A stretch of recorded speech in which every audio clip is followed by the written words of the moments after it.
Hello, my friend. Today I will tell you another long-forgotten legend. Close your eyes and let the magic transport you to Middle-earth. Our journey begins.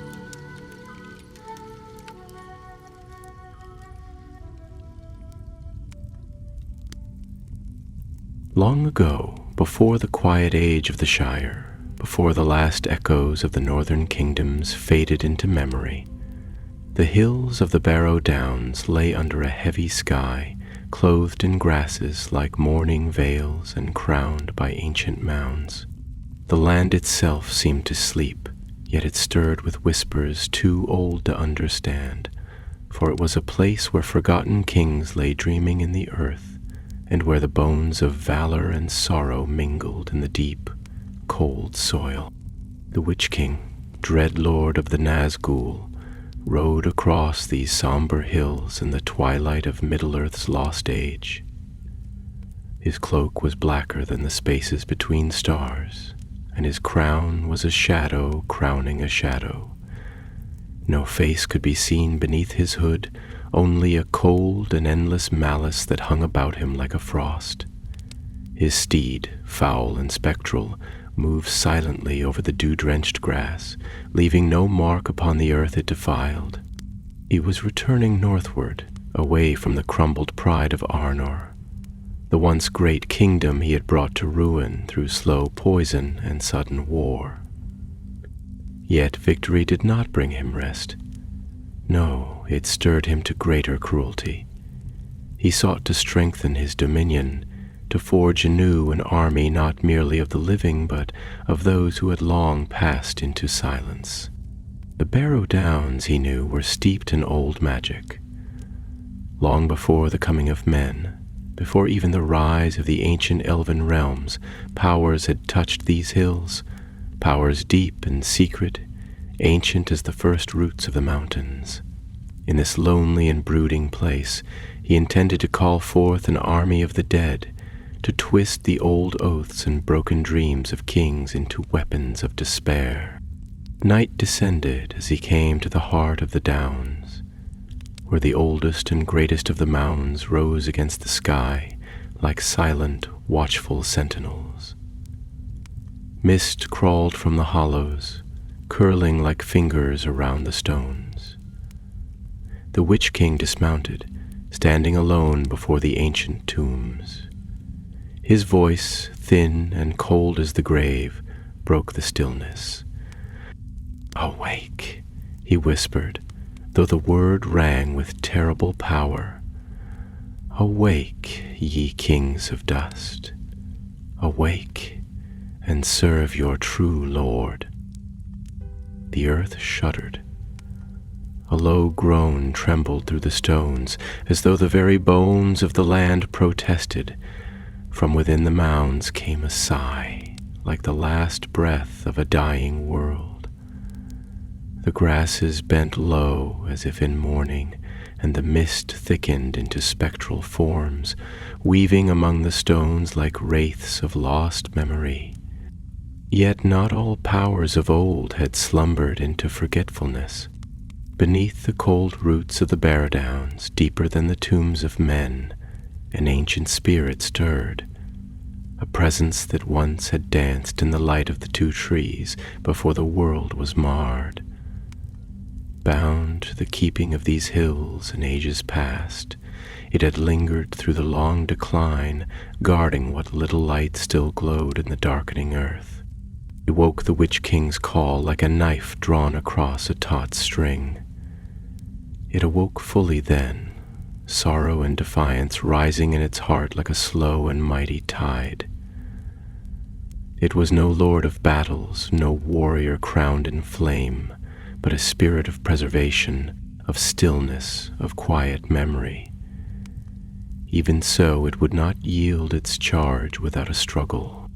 High above, the stars blinked into existence one by one, cold and distant. The mists roiled at the Witch King's feet, and from the earth, thin arms of bone and dust began to reach upwards, as if eager to grasp the dark promise whispered into their sleep. Swords, once bright with honor, gleamed faintly in the moonlight, now rusted and pitted with age. Ancient kings, their crowns fallen and their banners eaten by time, stirred beneath the weight of century. The Witch King raised his gauntleted hand, and a black flame flickered in the hollow of his palm. He murmured in a tongue that twisted the very air, calling forth the binding spells wrought in the long-forgotten sorceries of his dark master. But from among the mists rose another voice, a voice soft and resonant, like the song of the earth itself. It wove between the Witch King's words, countering them, a song of remembrance and peace, of the sleep that should not be disturbed. The Witch King paused, his unseen brow furrowing in shadow. He turned his gaze to the darkness beyond the mounds, where the spirit now gathered its strength. The mist coiled and thickened, and a light, pale and pure, began to form at the edges of the tombs. "No," the spirit said, not in wrath, but with a terrible sorrow. "These are not yours to command." The Witch King answered, with a laugh like the cracking of a frozen lake, mocking and merciless. "All that lies beneath this sky shall serve the darkness," he hissed. "Even memory must bow." He struck the earth with his staff, and a shock wave rippled outward, scattering the mist. Yet the light did not fade. It grew stronger, spreading across the downs like the slow unfurling of dawn. The Barrow Wights, half risen from their graves, hesitated. Their hollow eyes turned toward the growing light, their withered hands clutching at the air as if torn between commands. The Witch King's will was mighty, a forge of iron and dread, but the spirit's call was deeper, older, rooted in the foundations of Arda itself. And so began a struggle not of sword and spear, but of song and shadow, of will against will, each seeking to claim the silent sleepers of the downs. The Witch King drew his dark power about him like a cloak, and the stars themselves seemed to quail. Yet the spirit answered with patience and steadfastness, summoning memories of warm sunlight, of fields unspoiled, of laughter now lost to time but not to oblivion. For though evil may mar the world, and grief may wither it, not all that is beautiful can be wholly destroyed. The Witch King raised his voice in a terrible cry, a sound that froze the blood in shattered stone. Yet for every note of despair he wove, the spirit answered with a hymn of quiet hope, woven from the very bones of the earth. In the mists between them, the dead wavered, caught between the darkness of their undoing and the faint, lingering memory of the world they had once loved. The night deepened, and the stars, though they shone with a cold light, seemed dimmer above the Barrow Downs, as though the very heavens recoiled from the struggle unfolding beneath them. The mist, heavy and laden with the chill of ancient sorrows, pressed close about the mounds, wrapping them in pale, writhing shrouds. The Witch King, black and terrible, stood upon the hollow crest of the oldest barrow, his shadow stretching long and crooked across the grass.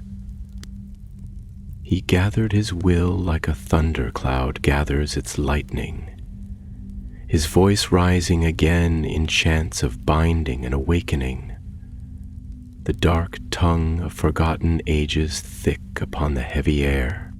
Yet the spirit of the hills, whose ancient charge it had been to guard the peace of the dead, did not yield.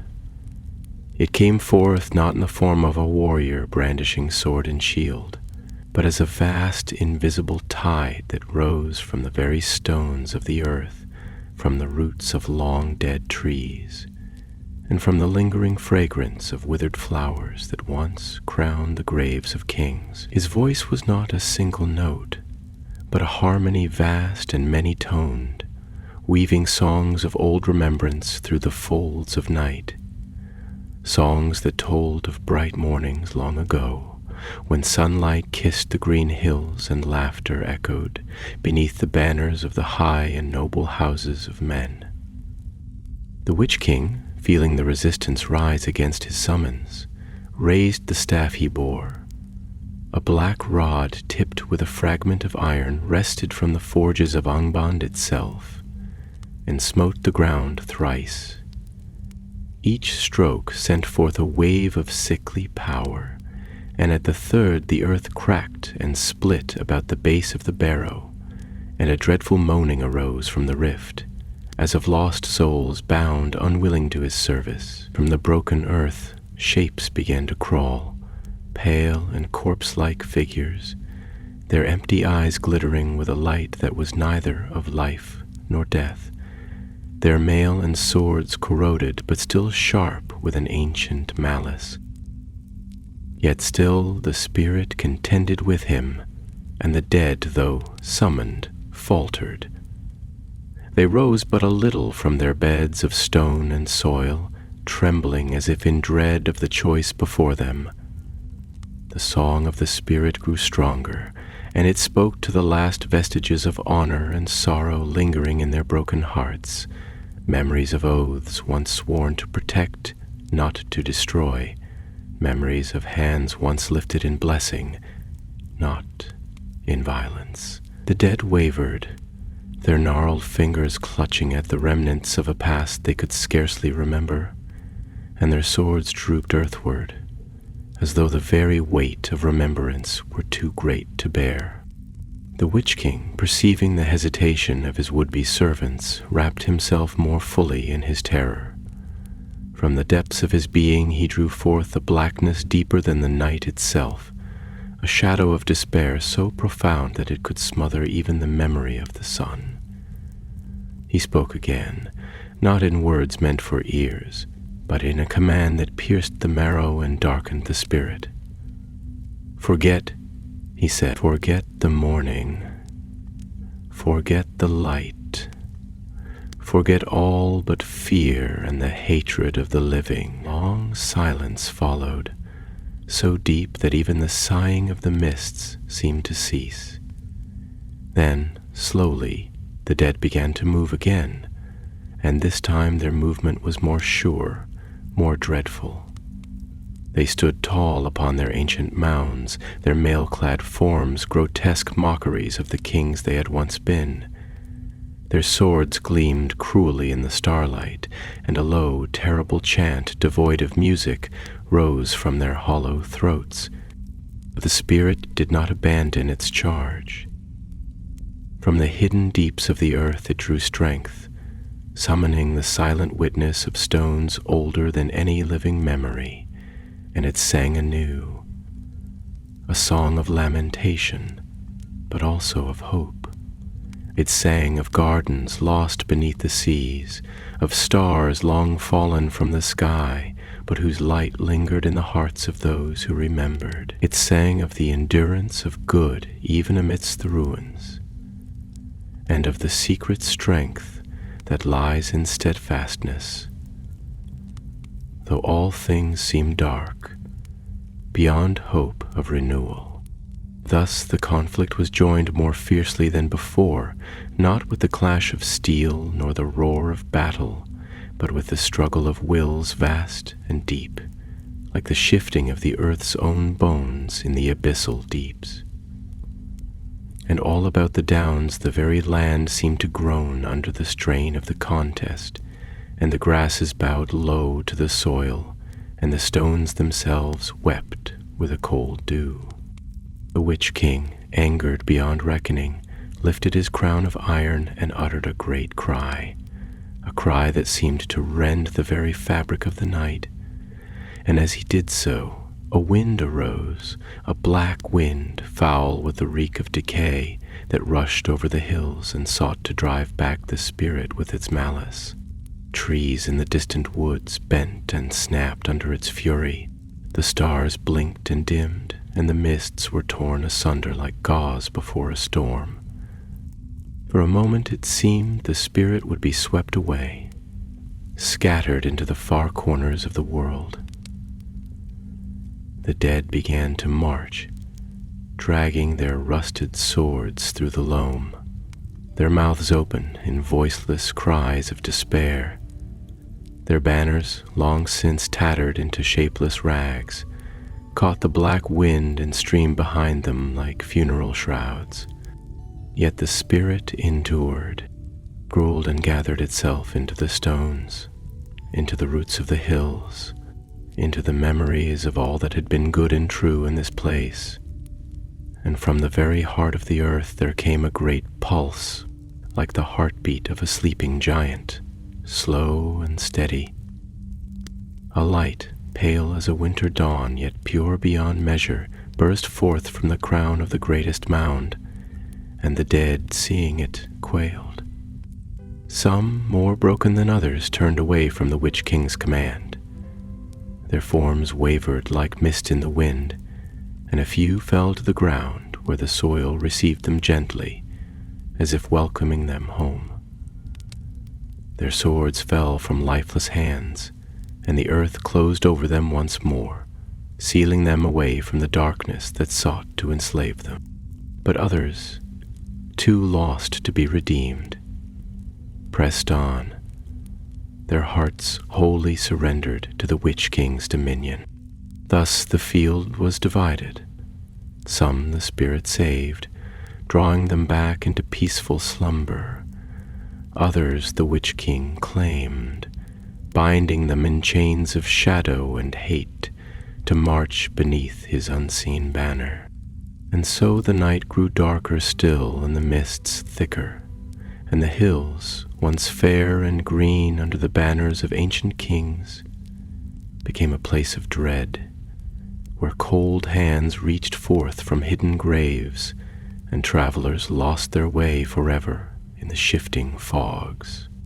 Thus the Witch King, triumphant though not unopposed, turned his will more fiercely upon the hills, binding to him the cursed few who could not resist the darkness, and setting them to his service as sentinels of terror, to guard the passes and bar the way of the living with their dread. The mounds themselves, which once had been only the solemn resting places of old kings and warriors whose names were now forgotten by all save the stones themselves, grew twisted and malignant, as if the very land had sickened under the weight of the Witch King's malice. Cold mist, never lifting by day, nor breaking by night, clung to the downs thereafter, and strange lights flickered by unseen hands beneath the eaves of the hollow hills, while voices, thin and hollow like the crying of lost children,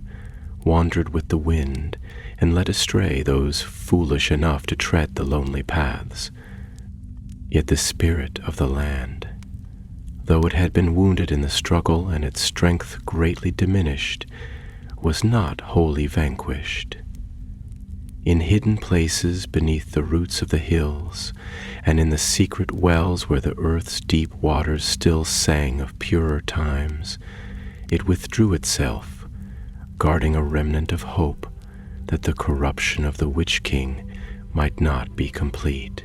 It set watchful wards about the deepest tombs, and wove snares of memory and sorrow to catch the feet of the dark creatures, striving even in its weakness to preserve what little it could from the creeping shadow. The Witch King, however, paid little heed to the lingering resistance, deeming it too feeble to withstand him further. His purpose was not merely to defile the Barrow Downs, but to make of them a threshold of terror, a place where dread might seep outward into the lands beyond and weaken the hearts of men, so that the strength of the north should be broken utterly, and the kingdoms of the free peoples be left like scattered stones before the storm. In secret he laid his enchantments, weaving spells of fear and forgetfulness into the mist and the grass, and the stones themselves, so that the very memory of what once had been would fade from the minds of the living, and only a nameless dread would remain.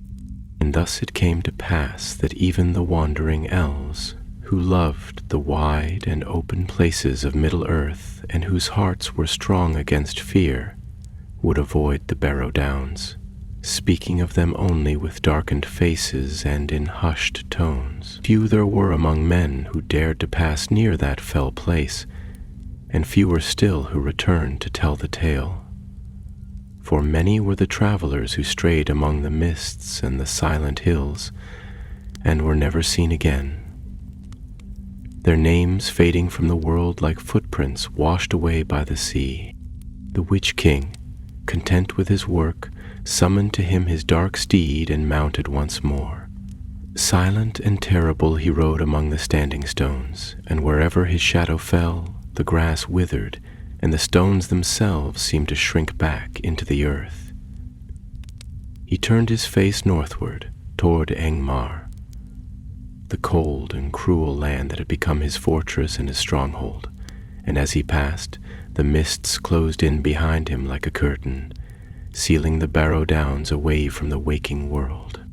In the long years that followed, many dark things crept into the lonely hills, drawn by the whisper of the Witch King's power and the faint scent of fear that lingered upon the air.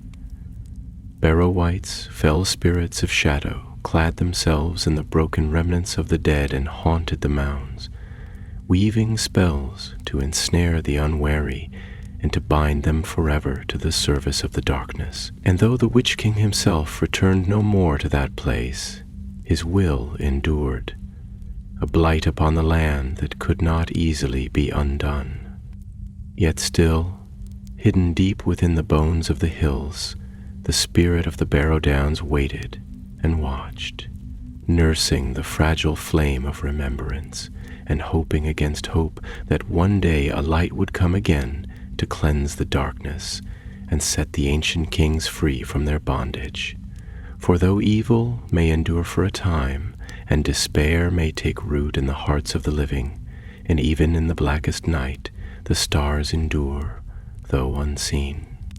Thus the Barrow Downs slept beneath their cloak of mist, their secrets guarded by death and dread, while in distant lands the world moved on, and the deeds of the Witch King faded into legend and fear, half remembered in the songs of wandering minstrels and the whispered tales of old crones by the fireside. And so it might have remained but for the stirrings of a new age, when small and unlikely hands would once more awaken the sleeping powers of the world and set in motion the final struggle between the light and the shadow. And in those days, after the Witch King had departed into the frozen wastes of Angmar, and the Barrow Downs lay forgotten by all but the wisest among men and elves, the land around them fell into a quiet desolation.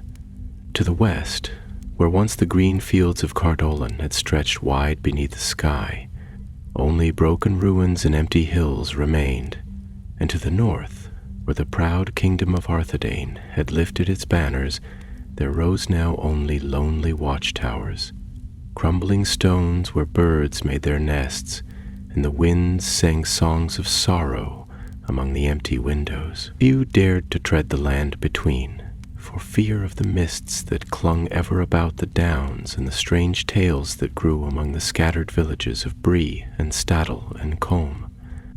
In the inns and at the market crosses, when the fires burned low and the wind rattled the shutters, old men would speak of lights seen bobbing among the hills, or of riders cloaked in gray mist who vanished when approached, leaving only a lingering chill in the air and the heavy scent of grave mold. Shepherds, tending their flocks on the high downs, would sometimes find their sheep scattered and trembling, or hear voices calling in the fog, voices that spoke with the tongues of friends long dead. And more rarely still, a wanderer would vanish from the roads altogether, his footprints leading only into the mist, and ending as if the very earth had swallowed him whole. Yet with the passing of years, and as the wars and sorrows of the world grew ever greater, even these tales began to fade from memory, and the Barrow Downs were thought of as little more than a dreary and forsaken place, touched perhaps by an ancient sadness, but no longer a threat to those who kept to the well-trodden paths, and did not linger after sunset. So the folk of Bree and the neighboring villages lived their simple lives, tending their fields and flocks, and thinking little of the world beyond their hedgerows, while far away to the south and east, darker powers stirred, and the great tides of history turned unseen. But within the Barrow Downs themselves the shadow endured. Beneath the grass and stone, the Barrow-wights slumbered in uneasy dreams, their hearts bound to the Witch King's ancient malice. They lay in silence, their cold hands resting upon the rusted hilts of their swords, and their hollow eyes watching unblinking through the long, slow passage of time. And though the world above changed, and the names of the fallen kings were forgotten, the enchantments that bound them did not weaken, for they were woven with the dark art of Angmar, and fed upon the fear of the living, like roots drawing poison from the soil. Still also the spirit of the Downs kept its vigil, though its strength was sorely tested, and its voice grew fainter with each passing age. It could not drive out the wights, nor lift the curse that lay heavy upon the hills, but it could still guard the deeper tombs where the greatest kings had lain, and in its secret places it nurtured the hope that one day the spell would be broken, and the Barrow Downs restored to peace.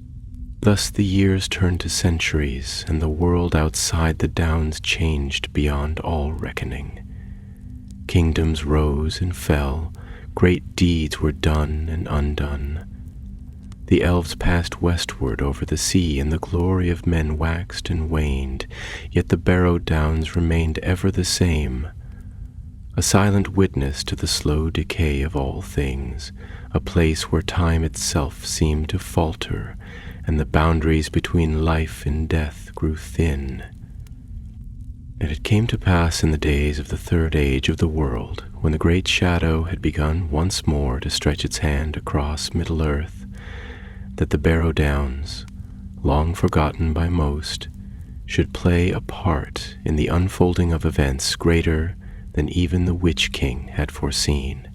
For though he had sought to use the Downs only as a place of dread to weaken the hearts of men, the currents of fate are deeper and more intricate than even the dark minds of the Nazgul could grasp, and the seeds sown in cruelty and fear often bring forth fruits of hope and renewal when least expected.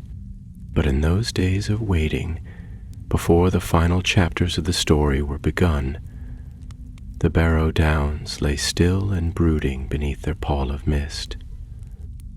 The grasses grew long and tangled over the low mounds, the stones leaned askew, weathered by wind and rain, and the mists, thick and cold, rolled ceaselessly from the hollow places. No birds sang there, no beasts made their lairs among the barrows, and even the hardy foxes and badgers of the surrounding countryside shunned the place, as though some deep instinct warned them of the evil that slept within. Only the wind moved freely among the hills, sighing in lonely tones, and rattling the bare branches of the few stunted trees that dared to grow upon the slopes. And sometimes, when the night was cold and the moon shone down pale and unkind, faint figures could be seen moving among the barrows, shapes clothed in mist and crowned with broken helms, bearing swords that gleamed dully in the starlight. They wandered slowly, without purpose, as though seeking something long lost, and their low, mournful voices could be heard on the wind, speaking in tongues older than the kingdoms of men. Thus the Barrow Downs awaited the coming of a new day, when once again the living would tread among the graves of the forgotten kings, and the old battle between hope and despair would be joined anew. But in those long centuries of silence, the land itself seemed to hold its breath, as though it knew that its fate was bound not only to the will of the dark powers that had claimed it, but also to the courage of hearts yet unborn, and to the fragile, stubborn light that flickers even in the deepest night. Now among the scattered folk who dwelt nearest to the Barrow Downs, there still lingered a few of the old blood, descendants of those men who had once been lords and warriors in the days of Cardolan and Arthedain, though they knew it not, and their lives had grown simple and humble, tilling the fields and tending their herds without thought of the mighty deeds of their forefathers.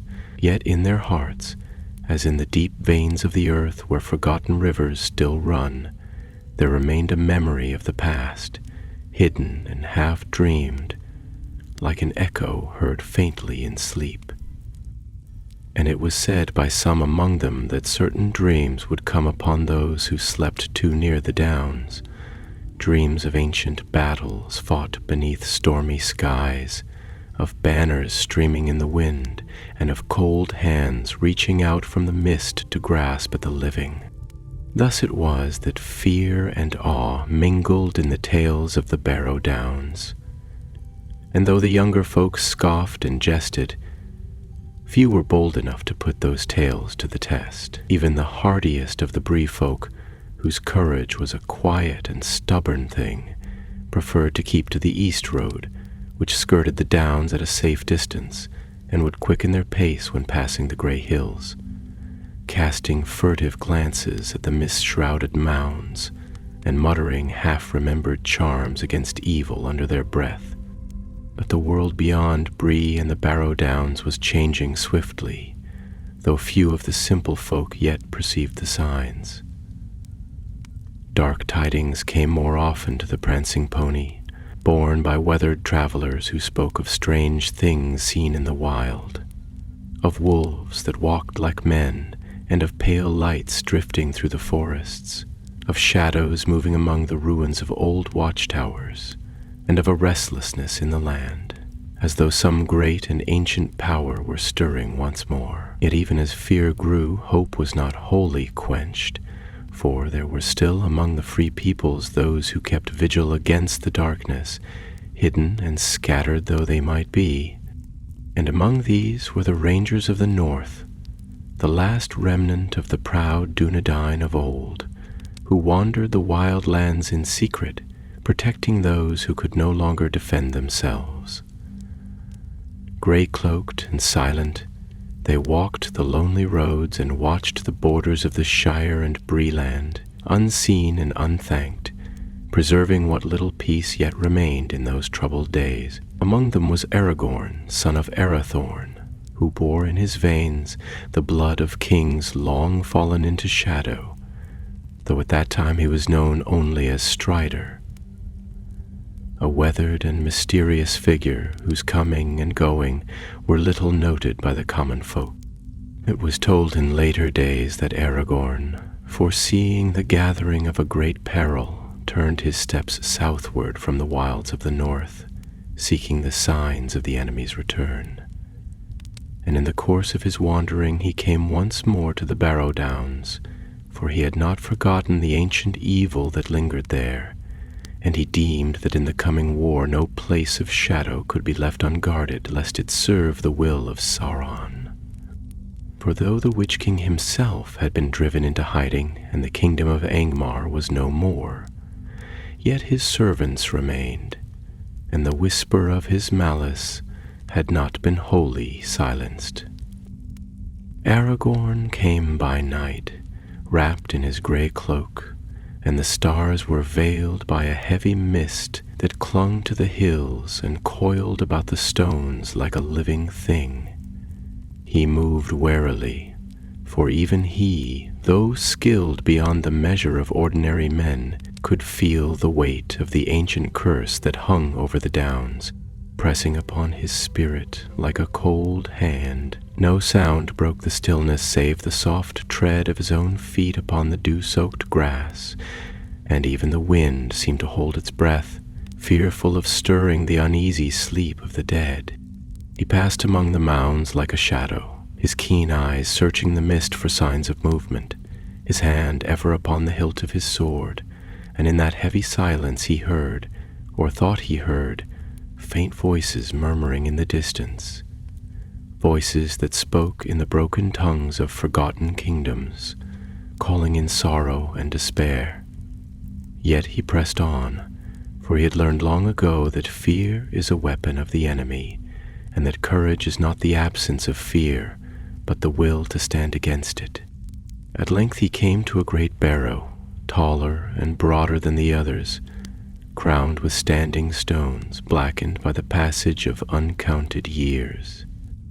There he halted, for he sensed that a greater darkness dwelt beneath that mound, a darkness older and more perilous than that of the lesser wights.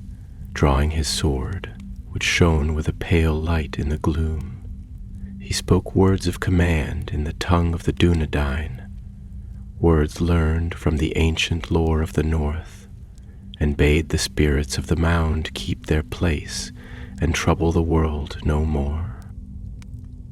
For a moment the mist thickened and the air grew bitterly cold, and it seemed that a shadow moved within the stones, tall and grim and crowned with an ancient helm. A long sigh like the last breath of a dying world rose from the earth, and Aragorn stood firm, holding aloft his sword, whose light flared brighter against the darkness. Then slowly the shadow withdrew, and the mist ebbed back a little, though it did not wholly depart. Satisfied that the spell still held, Aragorn turned and made his way back through the downs, his heart heavy with the knowledge that though he had stayed the evil for a time, it could not be undone by strength of arms alone. For the curse of the Barrow Downs was rooted deep in the ancient sorceries of the Witch King, and would not be lifted until the greater darkness that fed it was vanquished.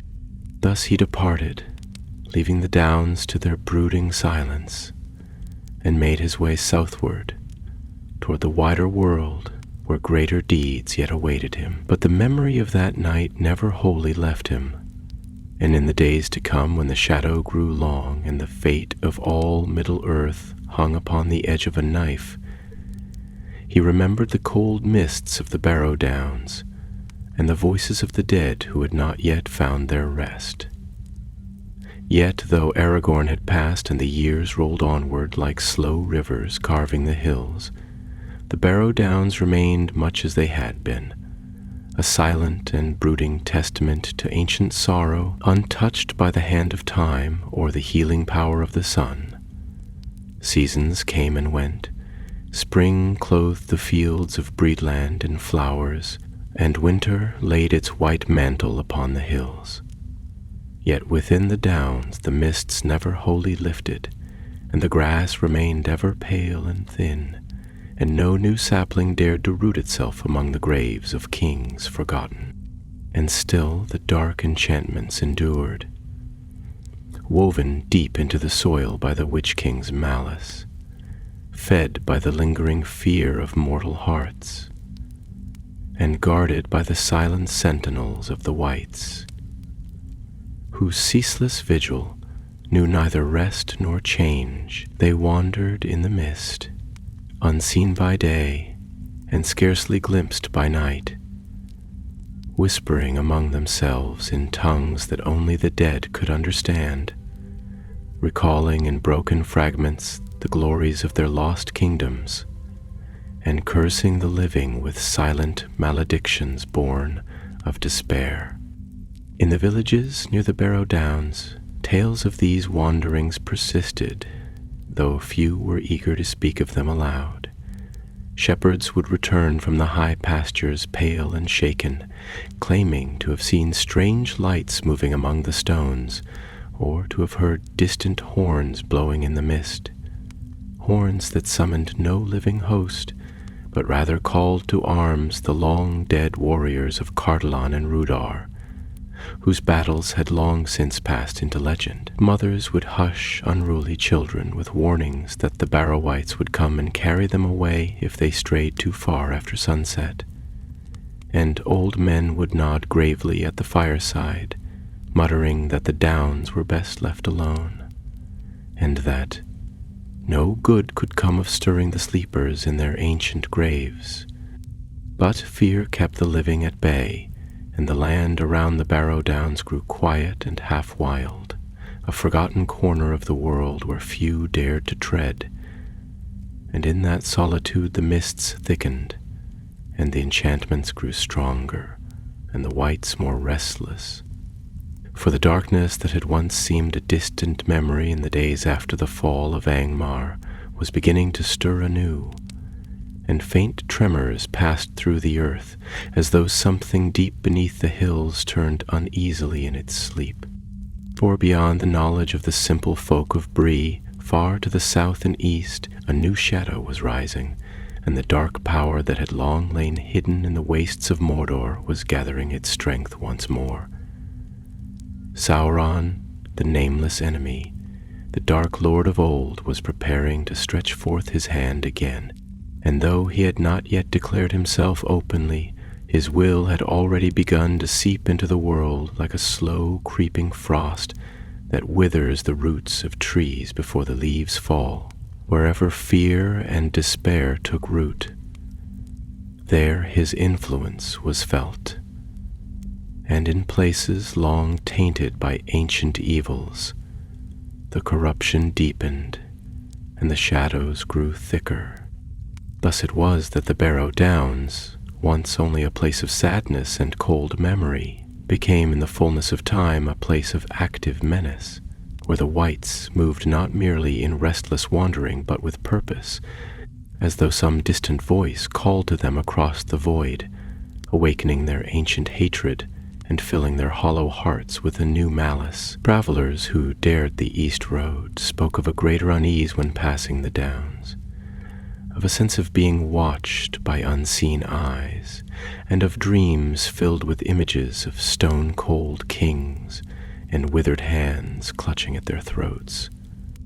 And those who strayed too near to the mists found themselves caught in a dreadful enchantment, their minds clouded with confusion and fear, their limbs heavy as lead, and their will to resist sapped away like water from a broken cup.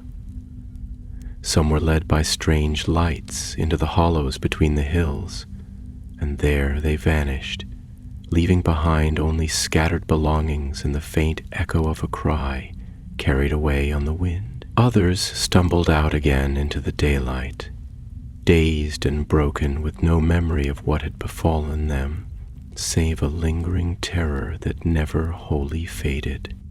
Yet even as the shadow deepened, the spirit of the Barrow Downs did not abandon its charge.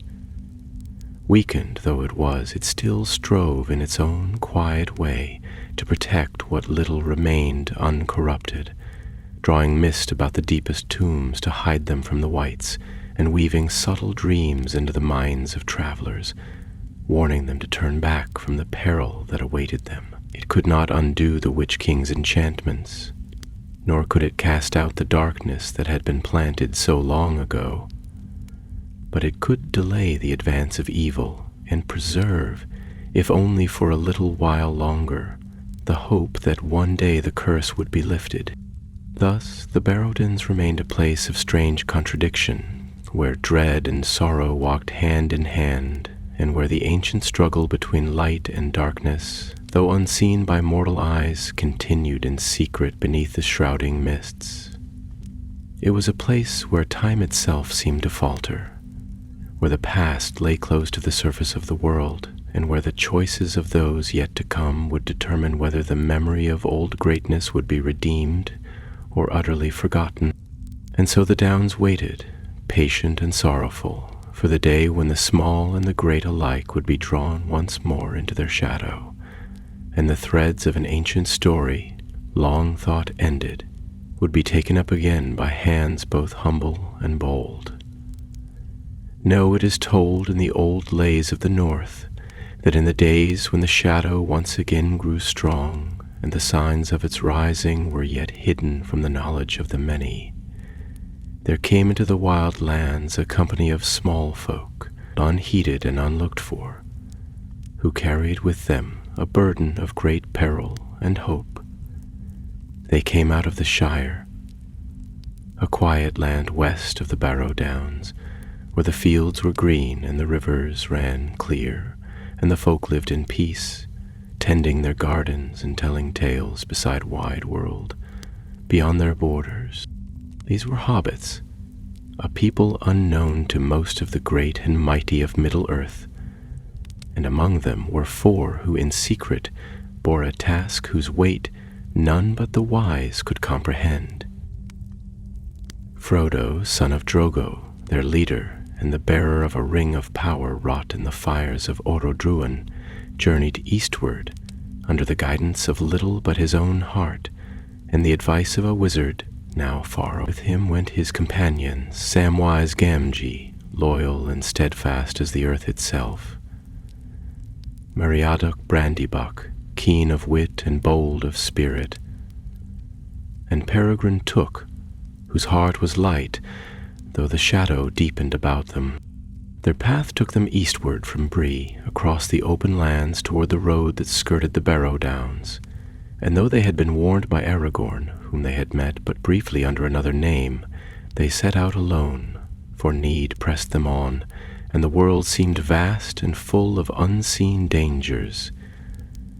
The days were gray and the nights colder than they had known before, and often they found themselves peering over their shoulders, half expecting to see some grim figure following in the mist. The Barrow Downs loomed before them, a gray and silent country where low hills rolled like frozen waves beneath a pall of mist, and standing stones jutted from the earth like broken teeth. There was no bird song, no hum of insects, only the thin sighing of the wind and the occasional creak of ancient trees. The sun was hidden behind a canopy of pale cloud, and the light that fell upon the downs was thin and cold, lending no warmth or comfort to the heart. Their guide was the road itself, a faint track winding between the mounds, but in the shifting fog they soon lost their way, and the hills closed about them, one after another, each much like the last, so that even the keen-eyed among them could no longer tell whence they had come or whither they went. Their hearts grew heavy and their steps lagged, for the mist seemed to sap their strength and cloud their minds, filling them with a great weariness and an unspoken dread. They spoke little as they walked, and the silence of the downs weighed upon them, thick and oppressive. Once or twice they thought they heard distant cries or the echo of hoofbeats, but when they halted to listen, all was still again, save for the ceaseless whisper of the mist curling about the stones. Frodo clutched the ring hidden beneath his cloak, feeling its cold weight against his breast, and more than once he found his hand straying to it unbidden, as if it sought to draw him into deeper peril. At length they came to a place where the hills rose higher and the stones were set closer together, forming a kind of broken circle about a hollow. The ground there was bare and worn, as though many feet had passed that way long ago, though no living thing now stirred. A strange unease fell upon them, heavier than before, and the mists thickened, swirling about their feet and reaching upward like ghostly fingers. It was there, in that haunted hollow, that the Barrowites set their trap, for the mists were no longer wholly natural, but woven with spells of fear and confusion, and unseen voices whispered among them, sowing dismay and forgetfulness in the minds of the hobbits. Each thought himself suddenly alone, and fear seized their hearts, driving them apart so that they wandered blindly among the stones, calling for one another in voices that seemed thin and frail against the weight of the mist. Frodo stumbled forward, the ground treacherous beneath his feet, and before he could cry out, he felt a chill hand seize him by the ankle, dragging him down. A darkness fell upon him, heavy and oppressive, and he knew no more. Thus were they taken, and thus they fell into the ancient snares of the Barrow Downs, long laid by the Witch King and renewed by the dark whisperings of a growing power. The mists closed over them, and the downs grew silent once more, save for the low, mocking laughter of unseen things that dwelt in the hollows between the mounds.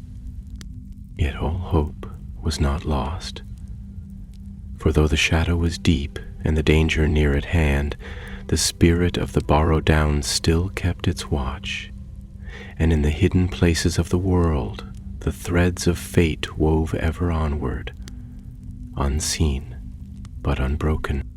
When Frodo at last awoke, he found himself lying upon a cold stone floor deep within the heart of a barrow. The air was heavy with the scent of earth and age, and a pale greenish light filtered from unseen sources, casting long and wavering shadows upon the walls. About him lay Sam, Merry, and Pippin, motionless as if in deep sleep or in some darker enchantment, and upon their brows and garments strange gold and silver trappings had been laid, circlets and brooches of ancient workmanship glittering dimly in the misty light, while beside them were laid swords of old, blades that seemed still to thirst for forgotten wars. For a moment Frodo lay still, confused and filled with dread, for the memory of the mists and the cold grasp that had seized him was fresh and bitter. But as he gathered his strength, fear began to be overcome by a sudden, fierce resolve. He sat up, though the cold of the tomb seeped into his bones, and he looked about him. In the farthest corner of the chamber, barely visible through the gloom, there moved a shadow, tall and gaunt, cloaked in rags of grave mold, and crowned with a helm of tarnished gold. It seemed to sway and moan, and a chill voice rose from it, murmuring in a language that no living tongue now spoke, a song of despair and death that clawed at the edges of Frodo's mind. Terror clutched at his heart, and for a moment he was sorely tempted to lie back and yield to the darkness, to close his eyes and forget all care as the voice seemed to command. Yet deep within him some brighter spark kindled and would not be quenched, and he gripped the hilt of his sword, which lay still within reach, though he knew not how it had come there. A light touch upon the cold steel brought him back from the brink of forgetfulness, and he recalled the task he had been given, and the trust that others had placed in him. Courage wakened within him, not the blind and boastful courage of those who have never known fear, but the steady, trembling courage of those who have tasted despair and chosen to stand against it nonetheless. He struggled to his feet, swaying and weak, and as he did so the shadow seemed to draw nearer, its foul breath washing over him like the chill of a winter grave. The sword in his hand, though ancient and little more than a dagger to one of greater stature, gleamed faintly in the half-light, as if it too remembered a time when it had been wielded in defiance of darkness. Then Frodo spoke, his voice cracked and feeble but filled with a power he did not understand. He called upon the name of Elbereth, the Star-Kingler, and upon the Valar who dwell beyond the circles of the world, and as he did so, the white shrank back, as though stricken by an unseen blow. A shrill cry rose from its withered throat, a sound of rage and fear, and the walls of the barrow seemed to tremble. Seizing his chance, Frodo struck with his sword at the shadow, and though it was but a feeble blow, it was enough. The creature recoiled, and a darkness like smoke poured forth from it, swirling about the chamber before fleeing into cracks and crevices unseen. The pale light brightened a little, and the oppressive weight upon Frodo's spirit lessened.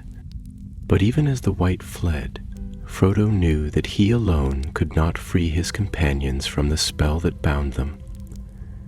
Fearful lest the white should return, he grasped at the scattered memories of tales he had heard from the old folk of the Shire, of charms and verses sung against dark things, and he sang aloud, his voice thin and trembling in the cold air. The sweet being as own, cold me hand and heart and bone, cold be sleep under stone, never more to wake on stony bed, never medoutre, till the sun fails and the moon is dead. And as he sang, he heard an answer, a distant voice, bright and clear, rising above the gloom like the first song of a lark at dawn. It was a voice he knew, though he had not heard it in many days, and it filled him with hope beyond hope. Then out of the mist and the cold came Tom Bombadil, capering and singing as if the very darkness of the Barrow Downs were no more than a jest to him. He wore his blue coat and yellow boots, and atop his head sat a feathered hat, and his laughter rang out like golden bells in the silent tomb. Get out, you old wight. Vanish in the sunlight. Shrivel like the cold mists, like the winds go wailing, out into the barren lands, far beyond the mountains. With a great shout, Tom strode into the barrow, and the last remnants of the shadow fled before him, vanishing into the earth with a hiss and a shudder. He lifted Frodo and the others to their feet, speaking words of cheer and comfort, and the heavy mists about their minds lifted like morning fog before the sun. The hobbits, trembling and pale but alive, clung to Tom as to a lifeline, for the memory of the cold clutch of the white was still strong within them. Yet even as fear receded, a great weariness fell upon them, and they leaned heavily upon Tom as he led them out of the barrow into the grey light of morning. Thus they were saved from the ancient evil of the Downs, not by strength of arms nor by great deeds of valor, but by the steadfastness of the heart, the power of memory and song, and by the timely aid of one who was beyond the reach of the darkness that sought to ensnare them.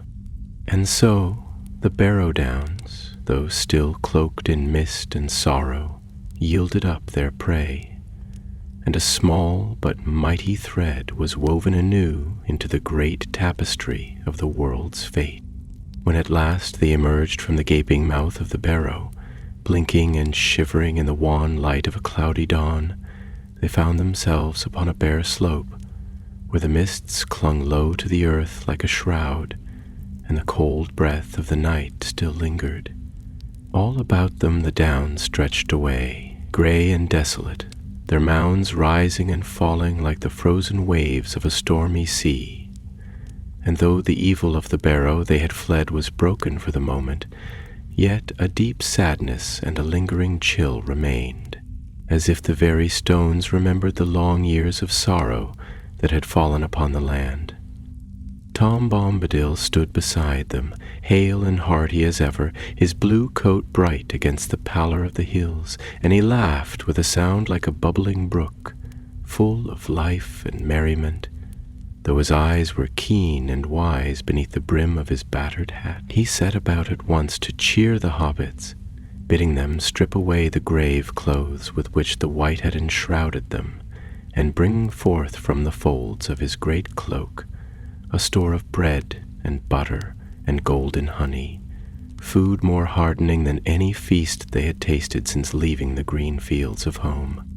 And as they ate, slowly the warmth returned to their bodies and the color to their cheeks, and they found themselves able at last to speak of what had passed, though their voices trembled and their words came slowly, for the memory of the darkness was yet close and sharp. Tom listened with a grave nodding of his head, and when they had finished, he rose and beckoned them to him, his voice low but clear in the still air. "See now," said Tom, pointing with his staff to the gear that lay scattered about the slope. "Here are swords for you, blades wrought long ago by the men of Westernesse, when they were mighty in war against the powers of darkness, blades forged with spells against the undead and the servants of shadow. Take them, little folk, and be glad, for they may yet serve you in dark days to come."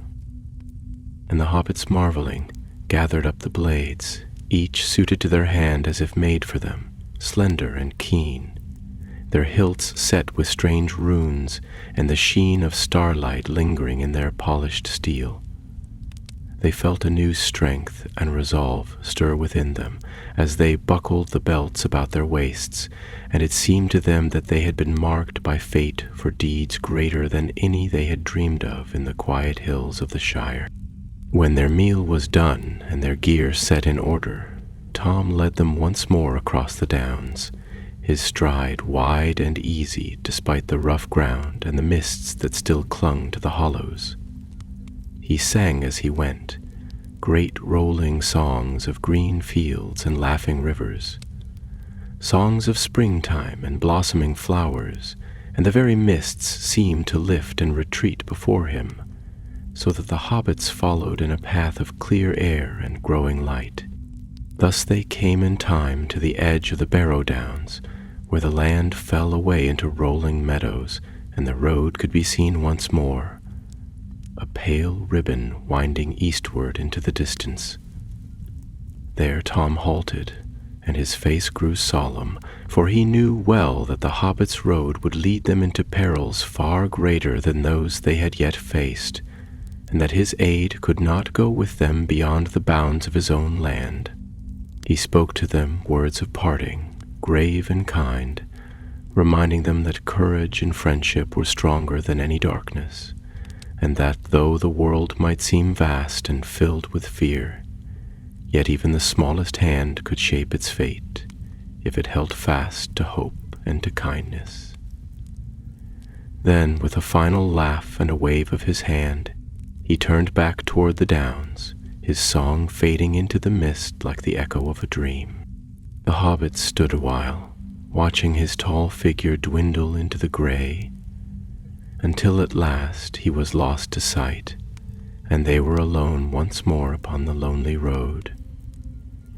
But their hearts were lighter than they had been, and though fear still pressed close about them, it was mingled now with a quiet strength born of their deliverance, and the knowledge that even in the darkest places, light could be found.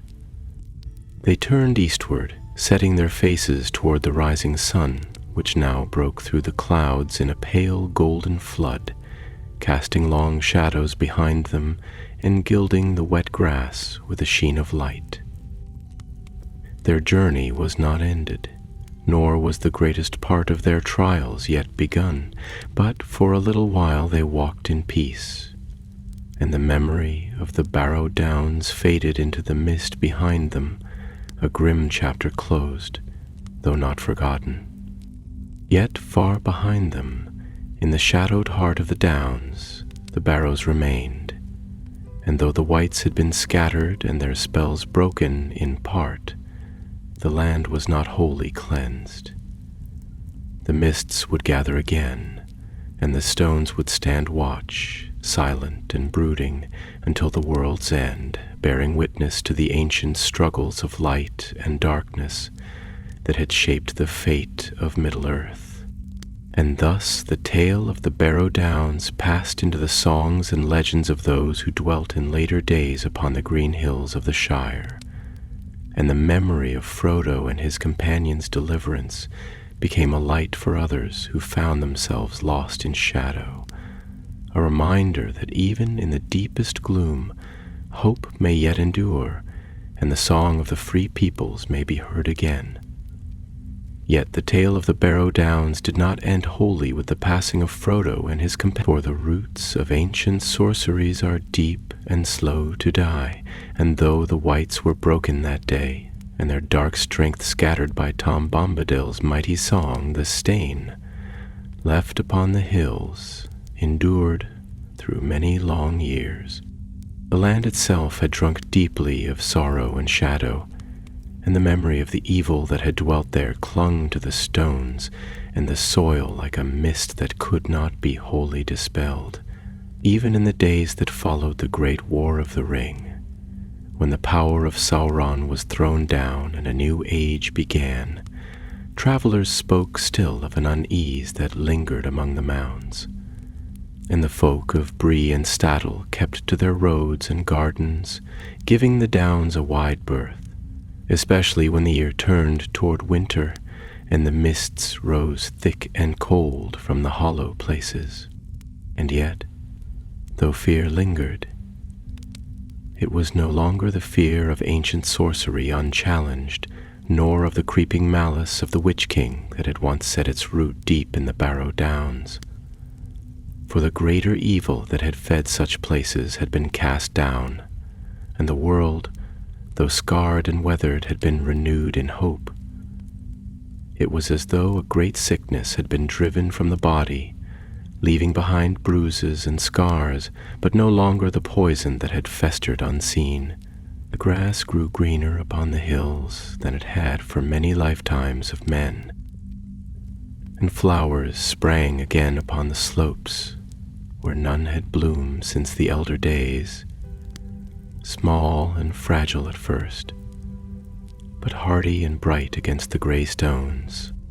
In those times the rangers of the north, long scattered and few, rode again upon the wild roads and took up the guardianship of their ancient lands, no longer hidden but honored by the new king, who sat upon the throne of Gondor and Arnor. They kept watch over the Barrow Downs, and though no great company ever dared to dwell among the hills, still they tended the paths and set markers where the old ways had been lost, so that travelers, if they must pass near, might find safe passage and not stray into the mists. Songs were sung in memory of the dark days, and the names of Frodo, Samwise, Meriadoc, and Peregrine were remembered in Bree and in the wider world, not merely as wanderers or curious small folk, but as heroes of a great story, their deeds shining like small stars against the vast canvas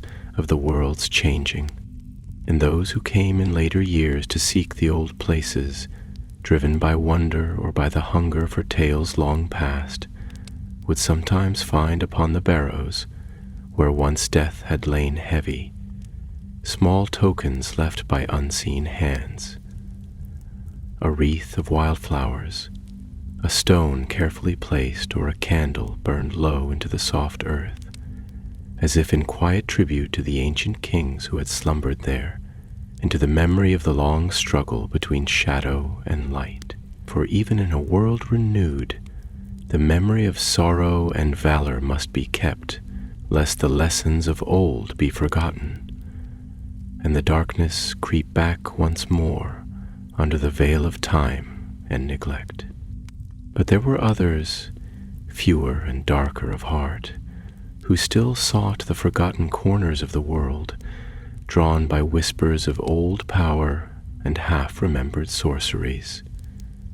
Wiser folk knew better than to traffic with the remnants of such evil, for the land itself, though healing, could not wholly forget. The bones of kings still lay buried deep, and the echoes of their oaths, their pride, and their grief still stirred faintly when the mists thickened at twilight. It is not given to any age to banish entirely the memories of the past, nor would it be wholly good if it were so, for out of memory comes wisdom, and from sorrow comes strength. Thus the Barrow dance stood, neither wholly cursed nor wholly blessed, but as a place of remembrance and warning. Those who passed that way with reverence and understanding felt no harm, but those who came with greed or folly sometimes heard again the whispering of cold voices among the stones, and found the mists thickening at their feet, and lost their way in paths that twisted back upon themselves until even the stars seemed strange and the night endless. It is said that sometimes, when the year turns and the last leaves fall from the trees and the mists rise heavy upon the land, a traveler may see, if he is watchful, a faint light moving among the barrows, pale and flickering like a distant star. Some say it is the last remnant of the ancient guardianship that once contended with the darkness, a spirit still keeping vigil over the graves of forgotten kings. Others say it is but a trick of the mist and the mind, born of old fears and older tales.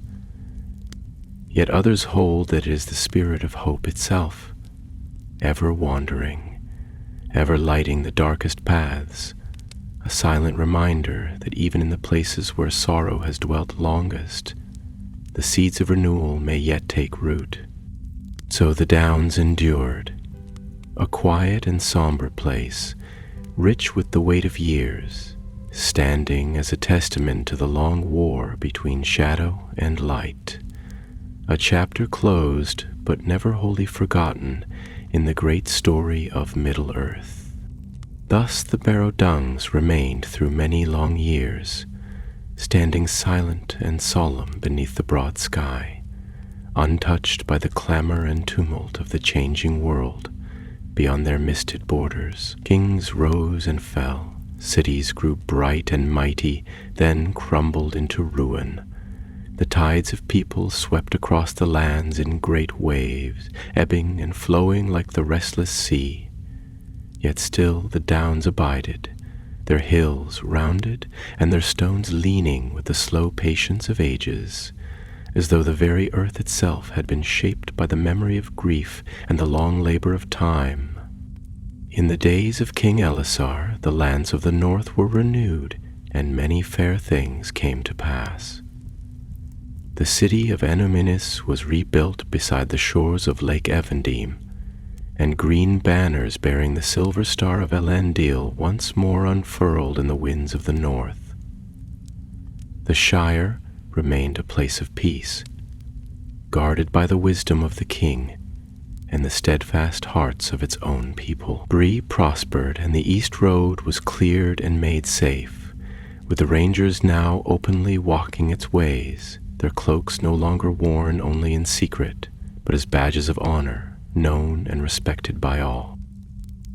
Yet though the heart of the north grew strong again, and fair gardens bloomed where once only thorns and ruin had dwelt, none sought to dwell upon the Barrow Downs, nor did the king command that they be disturbed. It was held among the wise that such places, heavy with ancient sorrow and deep memory, should be left to their own silence, guarded by respect and distance rather than by spear and shield, for not all wounds may be healed by mastery and might. Some must be endured, remembered, and honored in quietness, lest the heart of the land itself be broken anew. Then so the Barrow Downs became a place of pilgrimage for a few among the free peoples, those who loved the old stories and the deep roots of the world, and who sought to honor the past not with conquest, but with remembrance. At midsummer, when the grass upon the downs grew tall and golden, some would come bearing wreaths of green and white, Laying them upon the stones in silence, they would sing soft songs of the ancient days, songs of lost kings and broken swords, of battles fought in twilight, and of the steadfastness of those who had stood against the darkness, though hope was faint. It is told that the elves of Rivendell, even as they made ready to pass into the west, sent forth some of their number to walk once more among the downs before they departed. They moved lightly and with sorrowful grace among the mists, and where they passed the grass stirred as if stirred by a breath from long ago, and the stones seemed for a moment less burdened by the weight of years. They spoke no words to mortal ears, but they sang songs in the ancient tongue, songs of the stars and the sea and the lost beauty of the world before the marring. And though the elves vanished in time beyond the circles of the world, it was said that on certain clear nights, when the sky is pricked with countless stars and the mists lie low and still upon the earth, one may yet hear the faint echo of their songs lingering among the barrows like a memory not wholly spent. And among the Shire folk, though many tales were told of distant lands and heroic deeds, the story of Frodo Baggins and his companions' peril in the Barrow Downs remained a tale of great wonder and solemnity. It was said that the very swords they bore from that dark place had played a part in the great War of the Ring, and that without them, darker fates might have befallen not only the Shire, but all of Middle-earth. Thus it was remembered with reverence, and no child of Hobbiton or Bywater, hearing the tale by firelight, would ever scoff at the grey hills lying eastward beyond Bree. But with the passage of time, as new generations arose, and the fresh deeds of the Fourth Age began to fill the songs and chronicles of men, the full weight of the ancient sorrows began to fade into the half-light of legend. The Barrow Downs became again a place of whispered tales and old fears, more remembered by poets and scholars than by the common folk who tilled their fields and tended their flocks. Yet the land itself remembered, for the earth holds its memories deep, and though voices fall silent and names are forgotten, the stones endure. So it was that the Barrow Downs, born of valor and sorrow, shaped by darkness and defiance, stood beneath the heavens, a solemn testimony to the endurance of hope amidst despair, a part of the ancient song of Middle-earth that shall not wholly pass while memory endures. Bound Downs lay under the ever-turning heavens, wrapped in their ancient slumber, while the world around them moved into new ages, and the memory of the dark days grew faint among the songs of harvest and of peace. Yet not wholly were those grey hills forsaken, for the wise among men still spoke of them in hushed voices. And the lore-masters of the Dunedain, who preserved the histories of the elder times, taught their children to remember the mounds of the Barrow Downs, and to honor the courage of those who had contended with the darkness and the twilight of the north. And it is said that in the days of Eldarion, son of Elisar, when the kingdoms of the reunited realm flourished, and the white tree blossomed again in the courts of Minas Tirith, a company of the king's kin and chosen companions, seeking to renew the remembrance of the north, came riding in the springtime to the Barrow Downs. They bore with them no sword of conquest, nor banners of war, but garlands of Evermind and Eleanor, golden and silver in the sunlight, and they came with songs of healing and remembrance upon their lips. Ere, beneath the blue sky of a fair morning, they walked among the mounds, and their voices rose in fair music, clear and high, singing of the days when the North Kingdom stood in pride, and of the valor of men who had faced the shadows in the dark years without faltering. And it is told that as they sang, a strange peace came upon the downs, and the mists which had for so long clung like a weary veil to the earth lifted for a time. revealing the green slopes and the ancient stones shining in the golden light as if cleansed of their sorrow. The people of Bree and the neighboring lands, hearing of these things, were heartened.